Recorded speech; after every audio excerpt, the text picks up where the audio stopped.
What's up, everyone? Aaron Nagler here, PackersNews.com. I'm here with Ryan Wood of the Green Bay Press-Gazette. The end of the draft. 3 days in the books. Brian Gutekunst, his maiden voyage as general manager. How do we think he did? Well, I think one of the interesting things that you always look for when you have a new GM conducting his first draft is how do they balance that proverbial, always a challenge for GMs between best player available and need.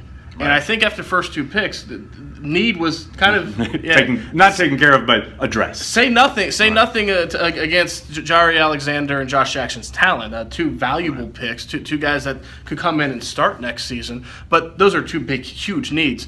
But by the end of the draft, I think that it was very clear they stuck to the board and took best player available, which at times meant, look, they didn't draft a tight end in this draft. They have 3 on their roster. What did Brian Gutekunst say afterward? They're going to use that basically as a recruiting pitch for undrafted free agents. Hey, come here and compete, something that Ted Thompson did before him.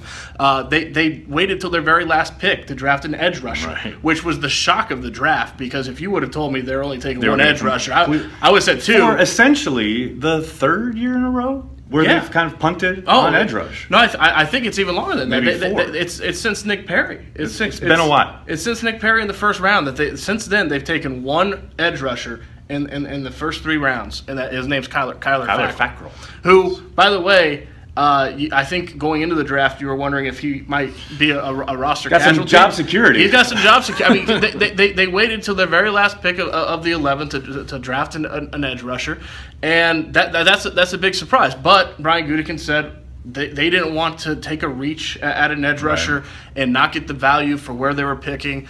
So you have your answer there.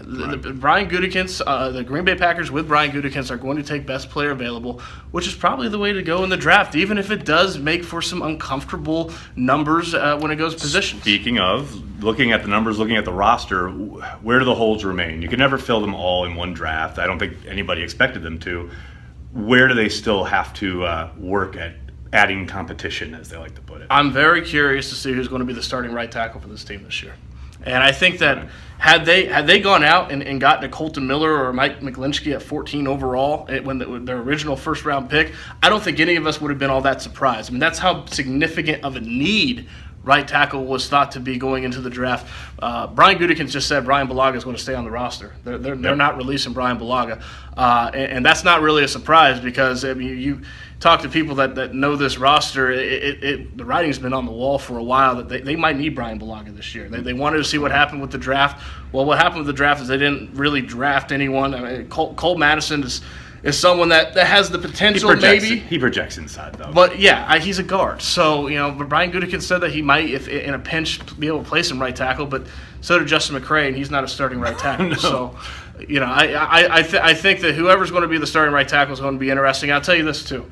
The 2 people who saw their importance for the 2018 Packers skyrocket the most very well might be Vince Beagle and Reggie Gilbert, because it's very clear that the improvement that this team desperately needs at edge rusher is going to come in-house. That's going to be – they're relying on in-house improvement. And I think it's a bit telling, too, every time McCarthy or Gutekunst has been asked about that over the course of this process, they've mentioned Reggie Gilbert and the job he did those last 2 weeks. They've mentioned Vince Beagle basically not having an off season last year. So it's pretty clear they are expecting improvement from within.